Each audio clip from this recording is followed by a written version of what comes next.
पकड़ो पकड़ो पकड़ो, अरे बच्चे को लेकर भाग गया, पकड़ो। अरे क्या हुआ भाई, सुबह सुबह अपने गांव में ये शोर कैसा? अरे किसी के घर में चोरी या डकैती हुई है क्या? नहीं भाई, ध्यान से सुनो, लोग ढोल नगाड़े पीट रहे हैं, शायद कोई जंगली जानवर हो। पंडित ज्ञानचंद उधर से ही आ रहा है, आओ उसी से पूछते हैं।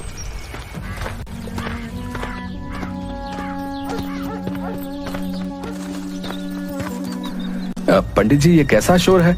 कोई जानवर गांव में घुस गया है क्या? अरे नहीं भाई, आज गांव से फिर एक बच्चा कोई जानवर पकड़कर जंगल में ले गया। हे भगवान, अब तो हमारे बच्चे अपने गांव में भी सुरक्षित नहीं हैं। पता नहीं क्या होने वाला है। सुन रही हो भाग्यवान, बंकू से कहना घर में ही रहे, इधर उधर खेलने ना जाए। पता नहीं जानवरों का यह आतंक गांव से कब खत्म होगा। सरताजपुर गांव में लगभग 6 महीने से जंगली जानवरों का आतंक बना हुआ था।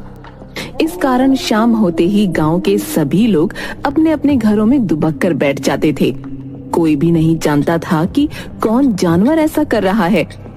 कोई भालू का आतंक बताता तो कोई सियार का, कोई जंगल के राजा शेर को इसका जिम्मेदार ठहराता। इसी कारण सरपंच हुकुम चंद ने चौपाल पर एक सभा बुलाई थी। प्यारे गांव वासियों, जैसा कि आप जानते हैं कि पिछले 6 महीने से रोज कोई जानवर हमारे बच्चों को जंगलों में ले जाकर मार कर खा जाता है। हम उसी पर चर्चा के लिए आज यहाँ पर एकत्रित हुए हैं। सरपंच जी, आए दिन हमारे गांव से बच्चे गायब हो रहे हैं। अगर ऐसा ही चलता रहा तो गांव के सारे बच्चे मार डाले जाएंगे। हमें कुछ ना कुछ तो करना ही होगा। इसके लिए हमें पहले पता लगाना होगा कि कौन जानवर ऐसा कर रहा है, ताकि हम लोग उस जानवर से छुटकारा पा सकें। यही ठीक रहेगा, क्योंकि जंगल में तो सैकड़ों जानवर हैं। हम किस किस को अपना निशाना बनाता रहेंगे? लेकिन इसका पता लगाएगा कौन कि किस जानवर की यह करतूत है? इसके लिए एक दल बनाना होगा जो जंगली जानवरों के गांव में प्रवेश पर नजर रखेगा। हाँ, यह ठीक रहेगा। मैं और कल्लू बाबा दोनों मिलकर रात में पहरा देंगे और पता लगाएंगे कि कौन सा जानवर हमारे बच्चों को गायब कर रहा है। तो ठीक है, फिर अगर तुम दोनों पता कर बता देते हो तो तुम्हें गांव की तरफ से 100 स्वर्ण मुद्राएं मिलेंगी, ठीक है? मरेगा, एक दिन सब मरेगा। ए बगले, चल भाग यहां से। जब से हमारे शमशान में रहने आया है, तब से ही पूरा गांव समस्याओं से घिरा है। भोगा एक अजीब सा डरावना व्यक्ति था, जो पिछले 6 महीने से शमशान में आकर रहने लगा था। कई बार शमशान के कुत्तों को मारकर खाते हुए देखा गया था। कुछ लोग इसे औघर बताते थे। कल्लू बाबा और जग्गी रात में गांव के बाहर पेड़ के मचान पर चढ़कर पहरा दे रहे थे। तभी सुबह करीब 4 बजे जंगल की ओर से कुछ खरखराहट की आवाज आती है। कल्लू बाबा, झाड़ियों के झुरमुट से कुछ आवाज आ रही है, चलो चलकर देखते हैं। हाँ चलो, तुम आगे चलो, मैं पीछे से देखता रहूंगा, ताकि पीछे से कोई जानवर तुम पर हमला नहीं कर सके। अरे कल्लू बाबा, तुम तो बाबा हो, भूत पिशाच को तो तुम अपने झोले में रखते हो। तुम आगे चलो ना, मैं तुम्हारे पीछे रहूंगा। ठीक है, लेकिन तुम पीछे मजबूती से डंडे पकड़े रहना। जैसे ही कोई आहट हो, सतर्क हो जाना। चलो आओ मेरे पीछे।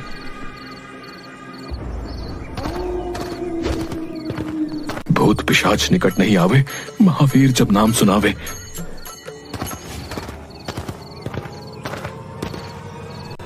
तभी जग्गी के पैरों में कुछ लताएं उलझ जाती हैं, जिन्हें निकालने के लिए जग्गी कल्लू बाबा के कंधे पर हाथ रख रोकता है। कल्लू बाबा को लगता है कि कोई भूत उसे पकड़ रहा है।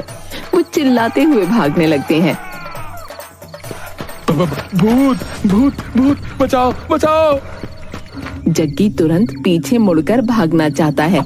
तभी कल्लू बाबा बचाओ बचाओ करते हुए पीछे मुड़कर जग्गी के गले को पकड़ लेते हैं। उसकी पीठ पर चढ़ जाता है। जग्गी को लगता है कि सचमुच भूत उसकी पीठ पर चढ़ गया। वो पूरी ताकत से दौड़ पड़ता है और लताओं से उलझकर कल्लू बाबा के साथ ही गिर पड़ता है। बचाओ, कल्लू बाबा बचाओ, मेरी पीठ पर भूत चढ़ा है, मर गया रे। अरे मेरे बाल बच्चों का क्या होगा? अबे चुप, पीछे से कंधे पर हाथ रखकर मुझे खुद डरा दिया और अब चिल्लाकर और डरा रहा है। बड़ा बाबा बने फिरते हो, भूत बैताल प्रेत पिशाच सभी को अपनी चोटी में बांध कर रखते हो और कंधे पर हाथ रखते ही डर गए। ढोंगी बाबा कहीं के। रुको रुको, गौर से ये आवाज सुनो। लगता है सचमुच कोई खूंखार जानवर हमारी तरफ ही आ रहा है। देख क्या रहे हो, भागो। दोनों भूत भूत चिल्लाते हुए गांव की ओर भागते हैं। सुबह होने ही वाली थी। कुछ लोग चौपाल पर आग ताप रहे थे। उन्होंने दोनों की आवाजें सुनी तो उनकी ओर लाठी डंडे लेकर दौड़े। बचाओ बचाओ, भागो भागो, पीछे भूत आ रहा है। अरे कौन सा भूत? अरे कैसा भूत भैया? तुम्हारे पीछे तो कोई नहीं है। अरे है, अरे सुनो आवाज सुनो, वो इधर ही आ रहा है, भागो। आवाजें लगातार बढ़ती ही जा रही थीं। सभी डर के मारे अपने अपने घरों में बंद होकर सहमे हुए खिड़की से देखने लगते हैं। तभी बंकू अपने घर से एक डंडा लेकर बाहर आता है। बेटा घर के अंदर आजा, देखो ना जी अपना बंकू बाहर चला गया है। अरे बेटा बंकू अंदर आजा, देख बेटा सभी लोग अपने अपने घर के अंदर हैं। नहीं पिताजी, हमारे कई दोस्त गायब हो गए हैं। आज हम भी देखेंगे कि कौन है जो हमारे गांव के बच्चों को गायब कर रहा है। मरेगा, सब मरेगा। तभी उधर से जुगनू की आवाज आती है। बंकू, अरे भैंसिया का रस्सी पकड़, अरे आधे घंटे से पूरा गांव दौड़ा रहा है। बंकू भैंस की रस्सी पकड़ लेता है। भैंस के पैर के पीछे एक बाल्टी फंसी हुई थी, जिसके ईंट पत्थर से टकराने से आवाज निकल रही थी। जग्गी और कल्लू बाबा, है? तुम लोगों के डरपोक होने के कारण आज पूरा गांव भयभीत हो गया भाई। वो तो बंकू ने बहादुरी दिखाई, लेकिन बात तो यही है कि आखिर बच्चों का शिकार कौन कर रहा है? तभी सेठ मंगत लाल रोते रोते आता है। सरपंच जी, मेरा बेटा सुधीर घर पर नहीं है। नौकरों ने बताया कि सुधीर को शेर दबोच कर ले गया है जंगल की ओर। हाय मैं लुट गया, हाय मैं बर्बाद हो गया, मेरा इकलौता बेटा। धैर्य रखो मंगत लाल, धैर्य रखो। हम सभी उसी का उपाय ढूंढने के लिए यहाँ इकट्ठा हुए हैं। सुधीर मेरा भी दोस्त था, हमें उसे ढूंढना ही होगा। बंकू घर में बिना बताए जंगल की ओर चल देता है।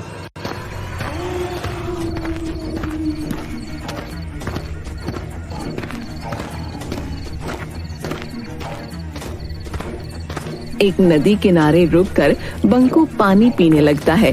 तभी एक काला नाग उसे डस लेता है। उसी समय तपस्वी देवराज वहाँ से गुजरते समय बंकू को तड़पता देख उसके पास आ जाते हैं। सांप को पानी में जाता देख तपस्वी देवराज तुरंत समझ जाते हैं कि बालक को सांप ने काट लिया है। वो अपने हाथों से डसे हुए स्थान पर हाथ फेरते हैं। बंकू तुरंत उठकर बैठ जाता है। तुम कौन हो बालक? इस घने जंगल में कैसे आ गए? प्रणाम महाराज, मैं बंकू हूँ। मेरे गांव से प्रतिदिन एक बच्चे को इस जंगल का शेर लाकर मारकर खा जाता है। मैं उसे ही खोजने आया हूँ। तुम्हारे इस नेक कार्य से मैं प्रसन्न हुआ। जाओ, मेरा आशीर्वाद है कि कोई भी तुम्हें मार नहीं सकता। जानवर के सामने तुम में उससे 10 गुना शक्ति आ जाएगी। बंकू वहाँ से चलकर शेर की गुफा के सामने उसके गांव के बच्चों का बहुत सा कपड़ा पड़ा दिखाई देता है। वो जोर से चिल्लाता है, बच्चों का शिकार कर खाने वाले कायर शेर, बाहर निकल। दम है तो मुझसे मुकाबला करके दिखा। अबे पिद्दी बालक, भाग जा यहाँ से। शायद तू मुझे नहीं जानता। मैं कायर नहीं, मैं जंगल का राजा शेर हूँ। जा, इस गलती के लिए मैं तुझे माफ करता हूँ। जा अपने गांव लौट जा। अच्छा, तो अभी भी बड़ी बड़ी बातें निकल रही हैं। क्या राजा का यही काम है कि निरीह बच्चों को चुपके से उठाकर ले आए और उसे खा जाए? एक बार कह दिया ना कि मैं ऐसे कायरों वाले काम नहीं करता। शायद तुझे तुम्हारी मौत यहाँ खींच कर लाई है। क्यों? एक बालक के सामने अपने कुकर्मों को बताते हुए शर्म आ रही है। बस बहुत हो गया, अब मैं और बर्दाश्त नहीं कर सकता। शेर छलांग मारकर बंकू को दबोच लेता है। दोनों में गुत्थम गुत्था हो जाती है, लेकिन कुछ ही पलों में बाजी पलट जाती है। तपस्वी देवराज के दिए हुए वरदान की वजह से बंकू शेर से जीत जाता है। कौन हो तुम बहादुर बालक, और मुझ पर ऐसा इल्जाम क्यों लगा रहे हो? मैं सरताजपुर में रहता हूँ, जहाँ से तुम कल भी मेरे दोस्त सुधीर को दबोच कर ले आए हो, जिसका प्रमाण तुम्हारी गुफा के सामने पड़े कपड़े हैं। हाँ, इसको तो मैंने भी देखा है, पर ज्यादा ध्यान नहीं दिया। शेर तुरंत अपने गुप्तचर सियार को बुलाता है। गुप्तचर सियार, पता करो कि कौन मेरी गुफा के आगे ऐसी घटिया काम करके कपड़े फेंकता है। महाराज, ये काम किसी आदमी का है। देखिए, कोई कपड़ा फटा हुआ नहीं है, सभी कपड़े सही सलामत खोले गए हैं। जबकि अगर जानवर करता तो कपड़ों के चीथड़े होते। देख लिया, कोई हम जानवरों को फंसाने के लिए ऐसा काम कर रहा है। ठीक है, लेकिन आखिर ऐसी घिनौनी हरकत कौन कर रहा है? मैं सामने पेड़ पर से आज रात नजर रखूंगा। रात भर बंकू मचान पर जगा रहता है, लेकिन वहाँ कोई नहीं आता। करीब 4 बजे उसे नींद लग जाती है और वो सो जाता है। तभी चिड़िया की आवाज सुनकर बंकू जग जाता है। वो देखता है कि कंबल ओढ़े हुए एक आदमी सुधीर के कपड़ों को शेर की गुफा के आगे फेंक रहा है। बंकू मचान से उतरकर उस आदमी को पकड़ लेता है। भौंकता कहाँ है? जरा अपना चेहरा तो दिखा। भोगा, तुम तो गांव के सारे बच्चे तुम ही गायब कर रहे हो। मरेगा, सब मरेगा। अब कोई नहीं मरेगा, अब बस तू ही मरेगा। इतना कहकर बंकू जोर से भोगा के पेट में मुक्का मारता है, लेकिन भोगा को कुछ नहीं होता। अलबत्ता भोगा के एक मुक्के से वो बेहोश हो जाता है।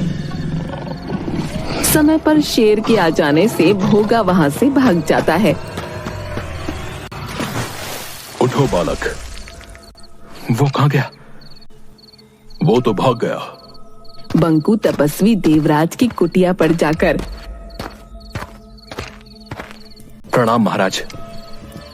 आदमखोर शेर को मार डाला तुमने?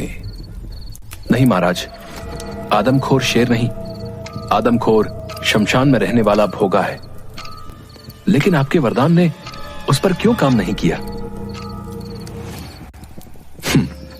मैंने वरदान दिया था कि जानवर के सामने तुम में उससे 10 गुना शक्ति आ जाएगी। ये आदमी पर लागू नहीं होता। उस भोगा में तो बहुत शक्ति है, उसे परास्त करना मुश्किल है। भोगा ने एक ऋषि को खाने में मांस दे दिया था। तब ऋषि ने उसे शमशान का मांस खाने का श्राप दे दिया था। उसको मारने का क्या उपाय है महाराज? वो सिर्फ बेल के पेड़ की लकड़ी से बने औजार से ही मर सकता है, लेकिन उसे मारने के तुरंत बाद 200 गज उसकी परिधि से बाहर निकलना होगा, नहीं तो सामने वाला भी मर जाएगा। बंकू बेल के पेड़ की लकड़ी को नुकीला करके भाला बना लेता है और चीते पर बैठ शमशान पहुंच जाता है।